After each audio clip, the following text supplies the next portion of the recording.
Hi, thanks for watching. Okay, so in this video, I'd like to talk more about empathy. Okay, I've talked about empathy in the past, and the more I think about it, lately as I've been making videos about spirituality and kind of the way I look at spirituality, I really think we can't avoid that topic of spirituality without addressing empathy. Okay, and to be honest, I'm gonna let the cat out of the bag very early here.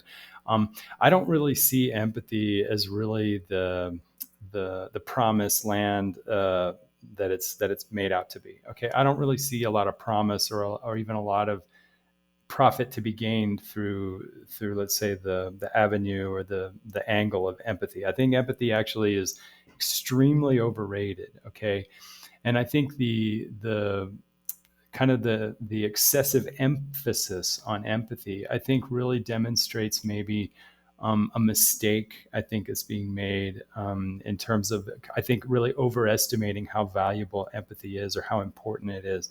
Um, I do think there are things we need to develop, okay, that are similar to what I think people mean by empathy. Okay, I do think people need to increase their understanding of their environment and things outside of their personal interest. Okay, I think we need to always improve our level of understanding. Okay, whether with regard to other people or just the full situation of our environment and the actual circumstances of our lives. Okay, so I think understanding, yes, but I think empathy per se, I think that's too emotionally confined. I think, and I really think that actually, the idea that we're going to save ourselves through emotions and that emotions are like the kind of like the main navigator of life, I think that's a big mistake. I really do.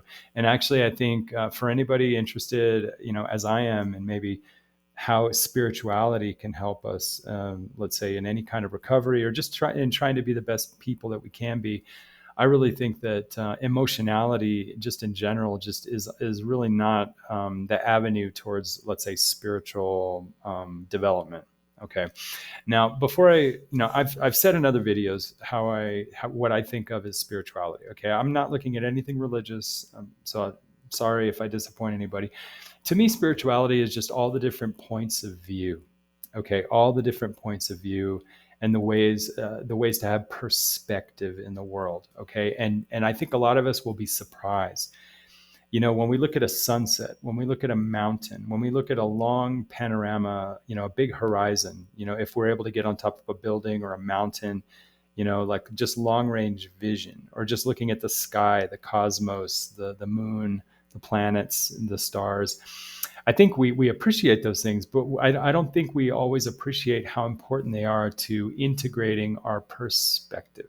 Okay, and I say this because I think the mind has different, like, say, scopes of point of view that we can sort of, because of our imagination and the abstractness of our mind. I think that we can actually, let's say, relate to cosmic vision, let's say appreciating the stars and the planets, so we get a more long range perspective. And that can help us, I think, have distance so that we don't get so personalized as we're analyzing problems, so that we can have that benefit of distance that allows us to maybe make more mindful assessments, as opposed to getting too tied up in how we personally feel about things. Okay, so that's how I look at spirituality. It's just having as many camera angles from as much perspective as possible, so that we're not just seeing everything from the personal perspective. Okay, because that's going to be not objective, and we're going to have too much emotion riding on it. Okay, so likewise, I think empathy. Sorry, I think empathy is nice in a way because you're sort of connected to how other people feel. But I think in the, let's say, on the path towards being more spiritual, okay, we also want to have more cameras set up, like, away from everybody's personal feelings.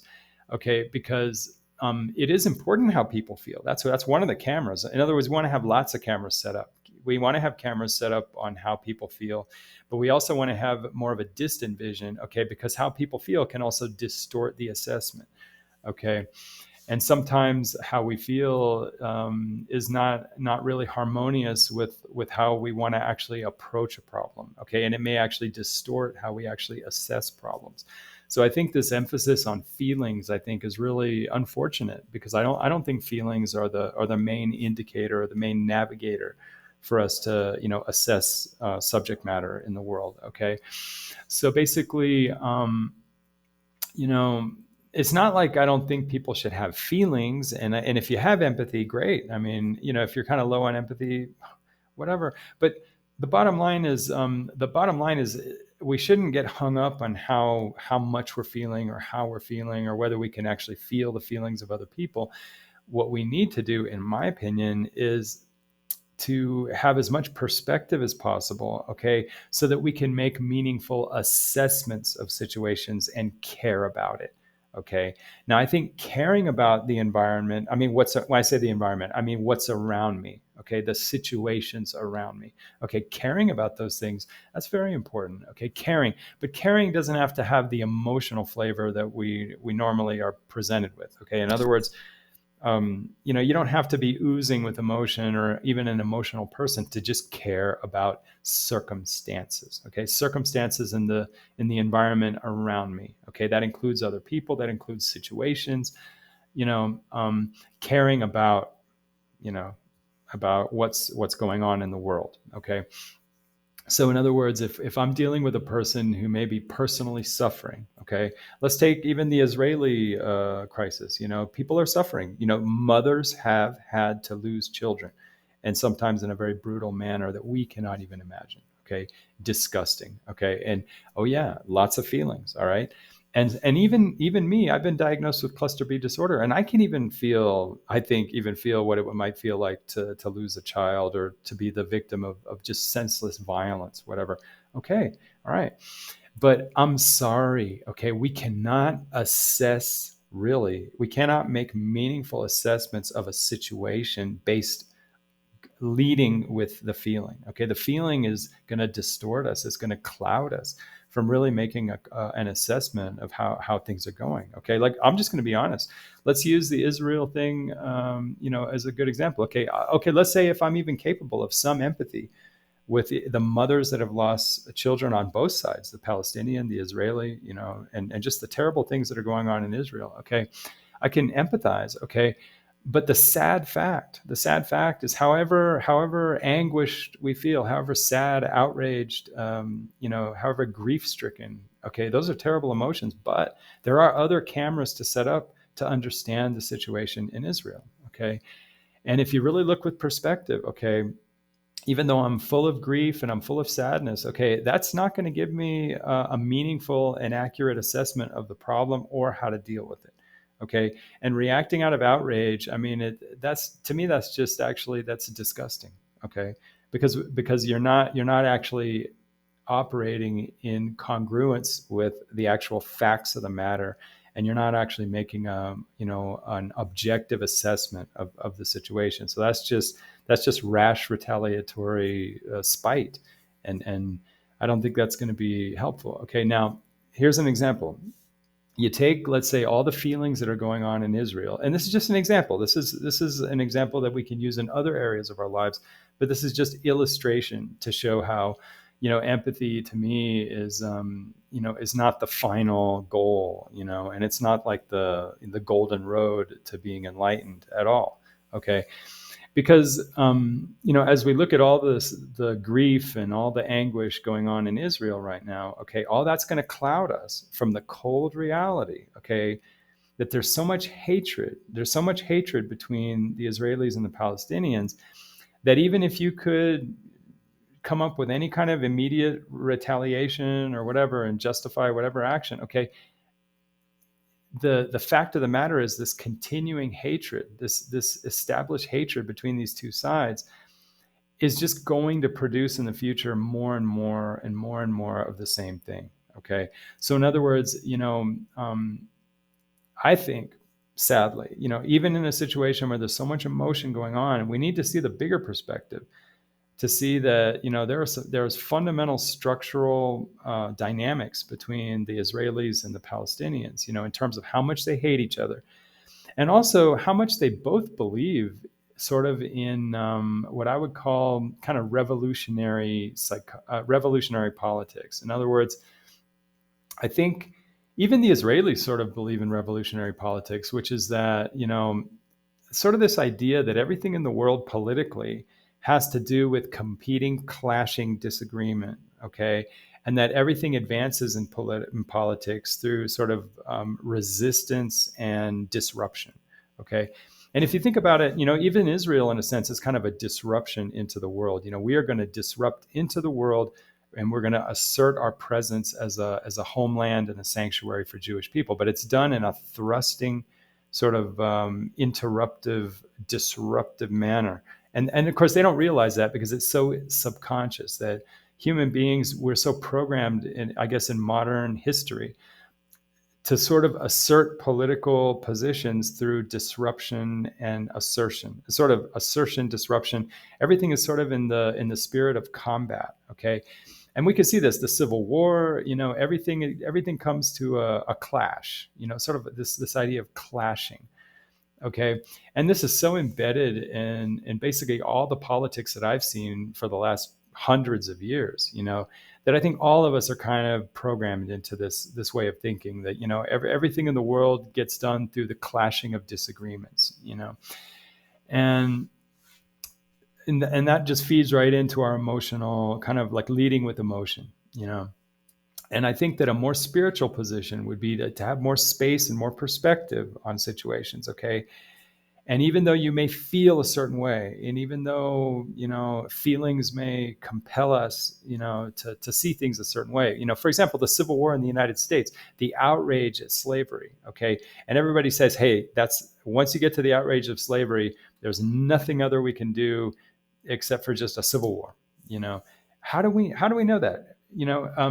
Can we not see the outrage of slavery, but also understand that the war may be just counterproductive? And then people are saying, but how could you say we can't fight a war against the worst atrocity? Okay, but that's where the head and the spirit comes in.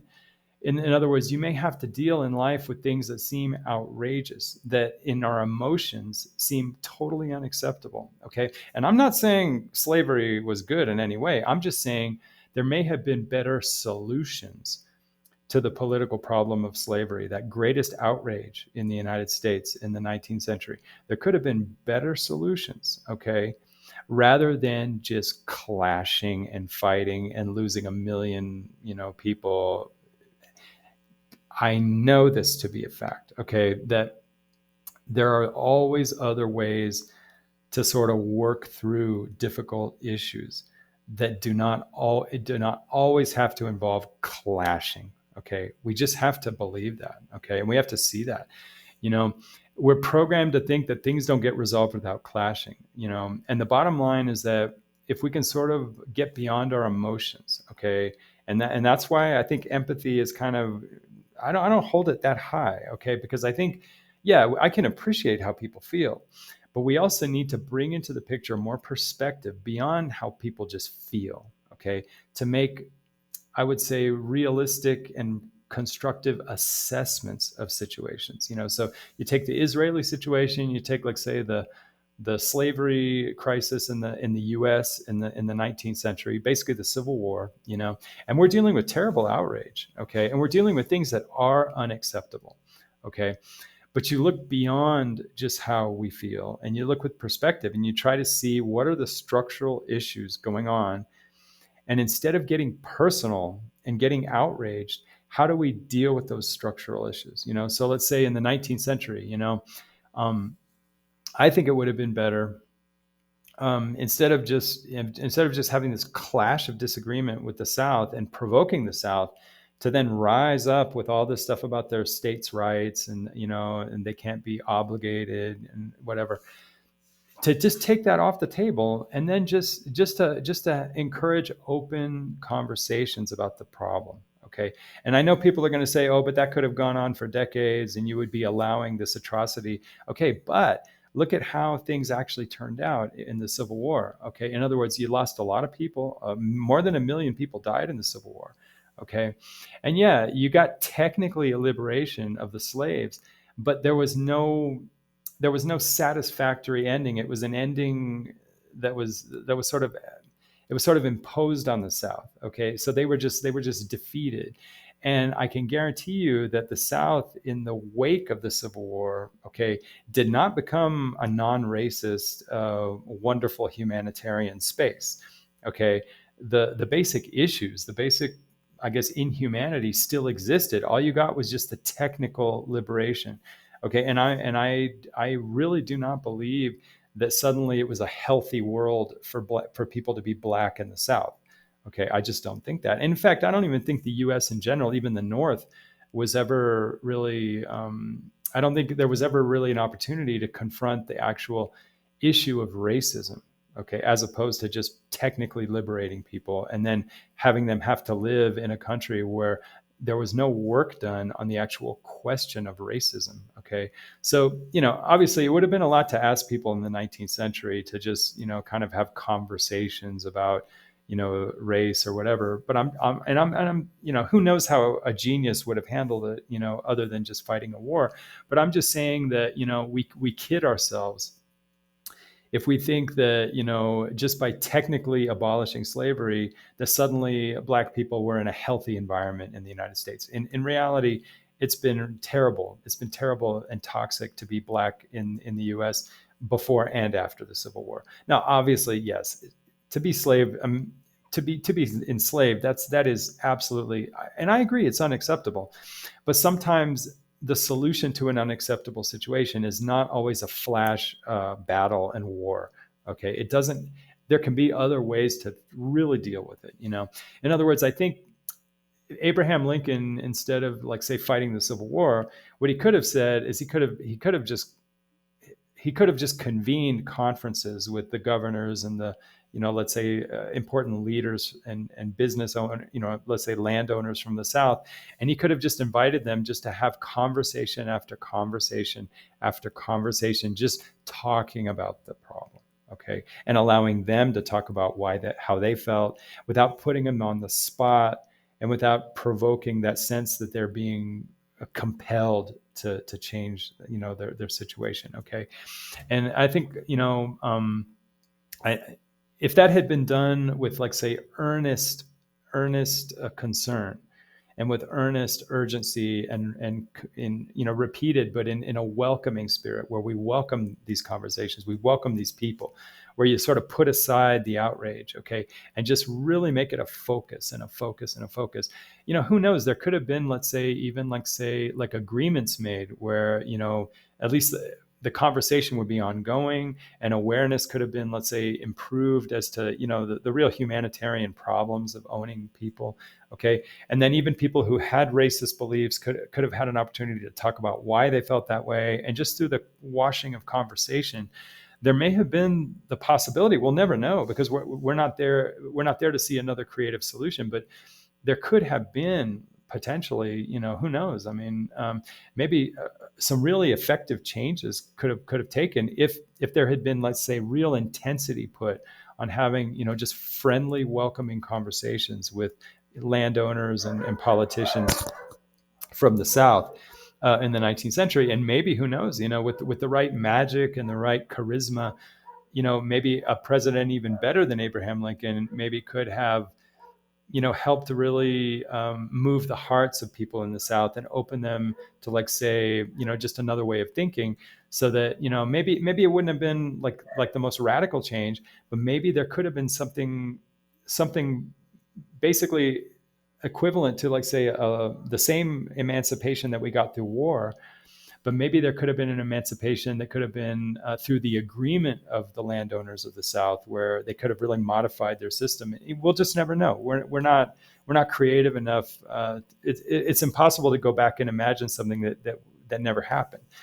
But what I'm saying is the same thing with Israel. Okay, there are terrible things happening. Okay, but if we don't get some perspective from the immediate outrage of what's going on in Israel, we may fail to see some of the structural problems that are just going to bring this problem over and over and over again. In other words, if we don't deal with the ingrained hatred between the Palestinians and the Israelis, and it's both sides. The Palestinians hate Israelis too. I mean, let's just be honest, okay? The hatred is mutual. If we don't address that constant hatred, okay, the problem is that, whatever Band-Aid we put on this problem, whatever flash retaliatory reactions we unleash, in the aftermath of this October 7th thing, whatever we do now in like, say, an emotional reaction, okay, we're still, after the dust settles, we're still going to have that mutual hatred. Okay. And it's just waiting to happen again, something else. Okay. Something else is just waiting to happen again. In other words, we're not really solving the problem. Okay.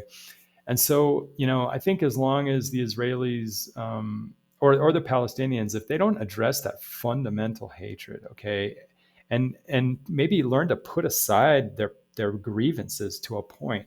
I'm sure the Palestinians have so many grievances. I mean, and really they are treated like crap, but the bottom line is they also have to take responsibility that they are also responsible for the atmosphere of hatred, the mutual hatred. The Palestinians also feed that. Okay. So they can't in an isolated manner, they can't just complain about being treated as like second-class citizens and having like some kind of apartheid where, people on the West Bank and the Gaza Strip are sort of separated from, mainstream circulation in Israel. You can't really complain about that in an isolated manner when you don't also address how you feed the hatred. Okay. So in other words, it's sort of like you're caught in this vicious cycle of, it's like a trap. It's like a vicious trap of mutual hatred. And if you can't step away from that, get away from the empathy space, get away from all the feeling space and just step away, okay? And, sort of consider how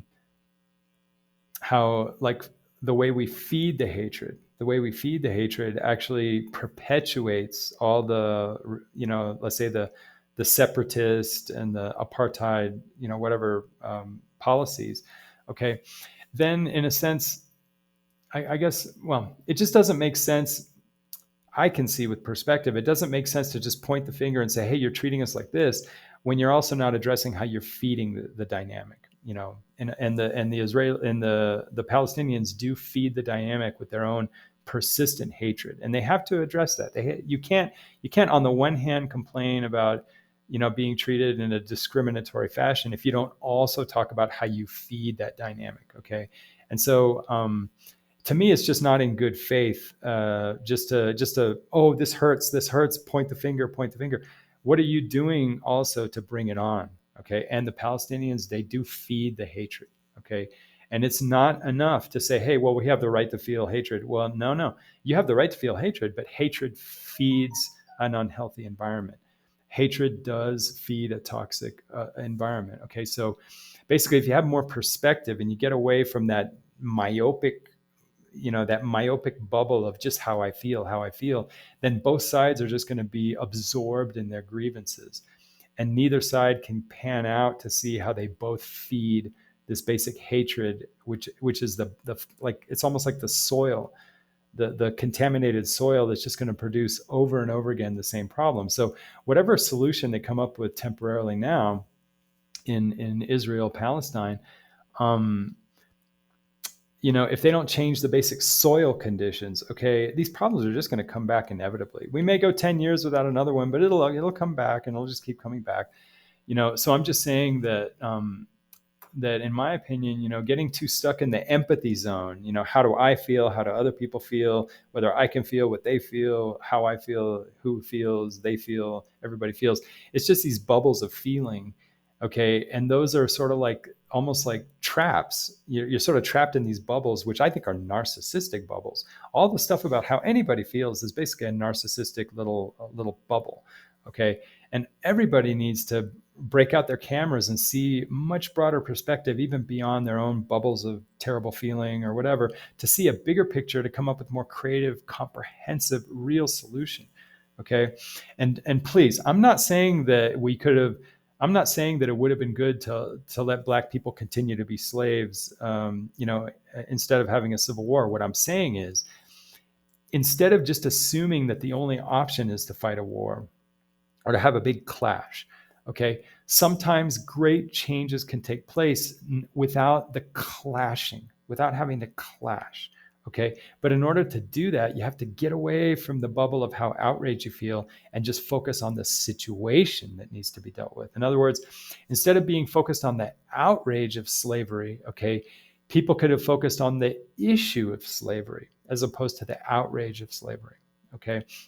And if you focus on the issue and you show concern for the issue as opposed to the outrage, you take the personalness out of it.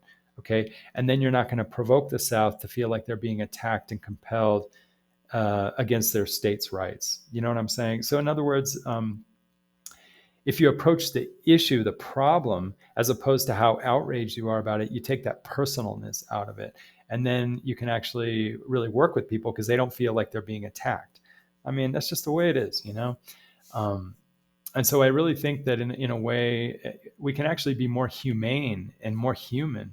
We can do better than empathy. Okay. We can do much better than empathy because the world of empathy, I think, is a trap where we're just almost like condemned not to have a lot of perspective. Okay. Now, if you do have empathy, that's great. Okay. You know, I'm not saying it's bad by itself. I'm just saying that there's much more to the world, putting more cameras out there, having more perspective, you know? And so I really believe that, I think, I'm not, it's not like I'm against empathy. I'm against putting all the chips into empathy. You know what I mean? Like, I'm against putting only empathy in the basket of how you say, putting all the eggs in the empathy basket. That's what I mean.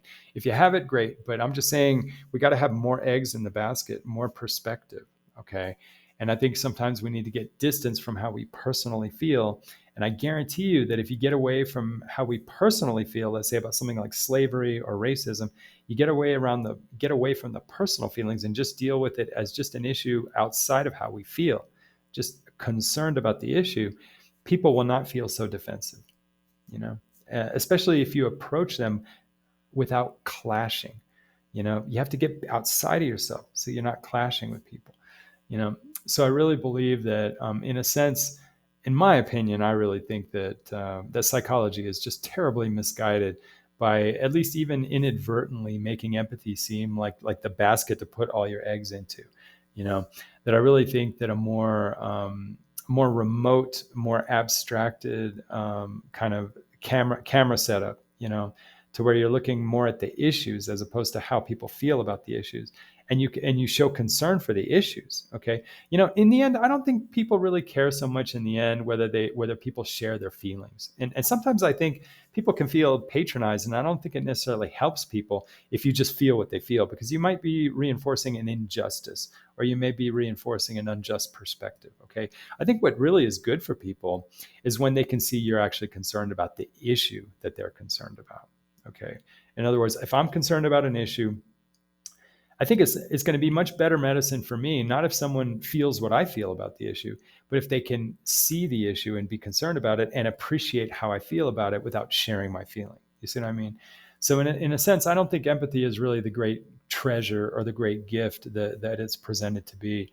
And I think that we really need to look more, in the broader perspective, have a better perspective about problems, and not just fall into just how we feel about things. Okay. Feelings are fine, but feelings are just part of the bigger picture, and we need to get to the bigger picture, So I guess if there's any way to summarize this, I think I sort of believe in the spirituality of emptiness in the sense of putting less stock into how I feel about things and just kind of emptying that out and getting more invested in the situation itself. Okay. And accepting whatever pain or frustration comes with that as a good bargain. You know what I mean? However bad I might feel, kind of letting go of how I feel, and whatever the withdrawals of that are going to feel like, it's so worth it in the bargain of getting more invested in actually just dealing with situations, with the situation, and being concerned about situations as opposed to how anybody feels about them. And then, of course, you can be concerned about how people feel, but concerned about it as a fact of the matter, not as a shared sensation. You know what I mean? So anyway, I just think that, to really summarize this, I just think that empathy is kind of overrated, and it's okay to have, but it's just not, you don't want to put everything in the empathy basket. So I really appreciate that. And thanks for watching.